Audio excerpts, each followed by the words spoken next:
Hello! Alright, so today I'm going to talk a little bit about my coloring method that I'm doing for this comic here. You'll notice that this isn't too complicated, so it might seem silly to talk about it, but when you're doing something, hundreds of times, having even this many layers can be really draining. It can take up to like a half an hour, especially if you layer, you have like a specific thing that goes on each layer, like you have opacity issues, like this is 40% an overlay and you have to know exactly what color goes where, and it can just feel a lot like kind of like paperwork if you're doing it like over 100 times for a character that is the same coloring method in every single panel. And so I just want to show you how I made an action for it, and I've talked about this, but I think it's something that's a little bit easier if you can see it. So I'll talk a little bit about my process. Let me turn that off and turn on the background. I'll just kind of walk you through it. First, I start out with a line layer and a flatting layer. I don't really need to go into how to do this. Flatting layers nowadays, you can make them with computer programs. I'll put a link in the description for what I use for flatting. It's like a browser tool, and you just upload your picture and it comes out with this. And then I have to go in and kind of fix it a little bit because acute angles don't really work right. But as you'll see, it's easy to select all of these pieces, very clean selections, and you use that selection to fill in colors later. So it looks kind of like a mess right now. It's like a computer generated choice of colors. It doesn't matter. You can also use a paint bucket if your paint bucket's really exact and you have alias lines anyway. There's different ways to do this. There's different ways to color everything. This is just what works for my style, maybe not yours, but it works for me. And the next thing I do is her name's Meredith. I've made something called Meredith's face here. I can click it and you'll see it makes a bajillion layers. Not all of them I'm going to use, like her tongue isn't here, so I can just delete that. But there's a lot of other parts here. And if I use the the wand tool, which you click W to get to, I can easily select something like her face here, and it opens up if I press G, it opens up this tool, which is your paint bucket, and I can just fill in the mask, because you see I've got this on an inverted mask, and it always fills it the color I need it to be, so I don't have to go back and forth between a library.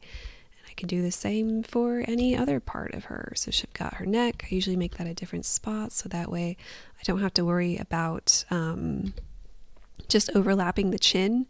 I can just have them be separate. And then here we've got the light areas of her sclera and her teeth. And then we're going to get her mouth, which is up here. I should put the mouth next to everything else, but I added it later, so it's in a funny spot. Lips, and oh yeah, I also put the tear ducts as the same color as the lips. Makes my life a little bit easier. And then the hair. Oop, don't want to rasterize, I want to get into the mask. And then from here, you'll notice that there's this circle rainbow going on. I can turn off my flats just to make sure I don't have everything selected. Oh well, I'll go back and fix that. So what that gradient is you can put in something called a gradient fill. And a gradient fill means you can do kind of a more complicated gradient. This is a rainbow. I wanted her to have like kind of a iridescent sheen to her hair. And I can make it bigger so it covers her whole face. And because I do every panel a different layer, then I know it's okay to do a gradient fill like this. If you didn't, then you should probably do them by hand, because you can only do this like once per hair piece, if that makes sense, because the gradient covers the whole entire screen here. But then I can go in, this is the highlight of the hair, using again just black and white because this is a mask, to fill in the hair. I'm not going to do a good job, but you can imagine what it would look like if it was good, because I just showed it to you. I could do highlight on the teeth. Whoop. Oh, that's actually a normal highlight for her eyes, which I haven't filled in yet. Let me grab her eyes for a second. Got the iris right here, and for some reason I don't think I selected the sclera appropriately or something. I don't know. We can go into highlight that in. This gradient, this bounce light in the eye. You'll notice you're switching between overlay. Here's some redness. Here's the light side of her face versus the other side. And I can just use a blend tool or something. I'm not going to do a super nice job here. It is streaming, so as it's recording, well, not streaming, but it's recording, so it's a little bit slower than it usually is. And then again, I can blend out this highlight like this. So I can kind of like play with making really fuzzy on one side and on the other. Usually I do a better job in this, but you can kind of see how it's really easy to plug things in and just focus on drawing because I'm just playing in masking layers. I don't have to go back and forth between my library. So I like doing this a lot. Usually it looks like this. Another nice thing about this, let's turn off my flatting layer there, is if let's say you're in funny lighting and you're like, well, I need things to look kind of blue, you can either decide to add like a blue color clipping layer. That's to the entire fill. Let's put it on Meredith here. And then do like kind of overlay or screen or multiply, like if it's night or it's dark or something, you could do that. You could also put on a photo filter. What a photo filter does is it changes all of the colors. It also changes the white a little bit, doesn't it? So let's get it onto her. There we go. And a warming filter or a cooling filter kind of changes the way that, you know, like what lighting you would have. So like a cooling filter would look like that. That's a way to change the lighting of a scene without having to actually manually decide exactly what color should go for her skin or her eyes or her hair. You can just do it all at once with like a photo filter, and it's super easy. You will notice that it does kind of lower the contrast a little bit than when it was normal, but that's okay. It's better than using like this multiply, or if this was on, you know, screen or lighten or whatever. And they can do some really fun things with these type of layers.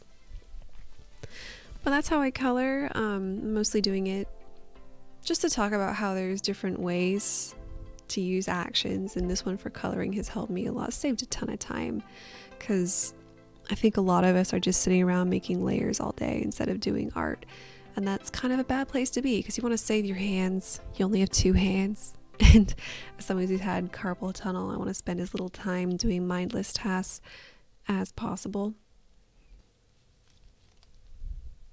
So I just realized you couldn't see stuff like my brush panel, and so I was doing things that looked like absolute magic. I'll just put a little note that yes, I'm not magic. I don't have a I don't have a quick key for literally everything, but I wanted to come back and show you how to make these type of actions. So if you want to do this yourself, you could. Obviously mine is like really deep in the layers, so I'm not going to do like a huge deep thing because I think that's a little bit scary. I'm going to do something small to kind of show you that this is actually pretty approachable. First, you want to make an action. If you've never done this before, it's you open up your action panel by going to Window, I believe, to even see where your action panel lives, which is right here. And you click New with this little new icon over here. It's the same as the new icon you have for like your layer panel. I'm going to call this test because that's what it is. You can also set it as part of a folder, which is really handy if you want to save your actions and then move it to different computers and things like that. Just always save your actions anyway. So I think it's really helpful to put them inside of folders. I even have folders for different characters nowadays. Super handy. And then we want to make a layer. And I do it by going up here to the layer, like actual layer menu, which I never usually use. I usually just do Control-Shift-N for making a new layer. It's really easy. But if you go here, you have this option to make solid color, gradient, and pattern, which I showed you the gradient layer in her hair. You can also make a pattern layer, like if you have clothes. So if you put in like plaid or polka dot or something, you just have that as a pattern and then set it here. And that's so much easier. So this is a really, really powerful option. We're going to go with solid color. I'm going to call this base. And you'll see here we can make a clipping mask if we wanted to. We can change the mode if we wanted to, and the opacity if we wanted to. Click OK. And then we can choose the color.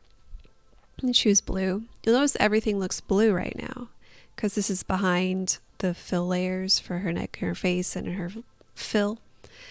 And that's also kind of a problem because if you wanted to use this technique, suddenly everything is the color of whatever layer is on top, right? So you want to go to the mask because all of these fill layers come with a mask. Just click it. And then we click Control-I to invert it. And it gets saved over here in our action panel. So now you can't see it no more. And that's great for us. Now I am going to do Control-Shift-N just to make a clipping layer mask. This is a weird thing going on with Photoshop. I hope they patch it out eventually. But the clipping layer doesn't always work. So I just make like this layer as a just in case to make sure that it works with actions. So little thing that hopefully they patch out eventually. But I'm going to make this a screen layer. I called it screen. Opacity like 36. That works for me. Our layer underneath is blue. Let's make it kind of like this indigo color. Okay. And then remember, we have to click this masking layer and then do Control-I. Now, if along the way, I press the little stop button, by the way, with this stop. If along the way you make a mistake, you can always click back to where you made the mistake and click record again in order to fix your mistake. And if you did something you don't like, you can throw away parts by just dragging them to the trash can right there. So it's really easy to go back in and fix your action without having to go through and record everything all over again. Super nice. So let's test our test. I'm just going to make a new one right here. And we're going to see if the base works. Looks like it works. And then we're going to do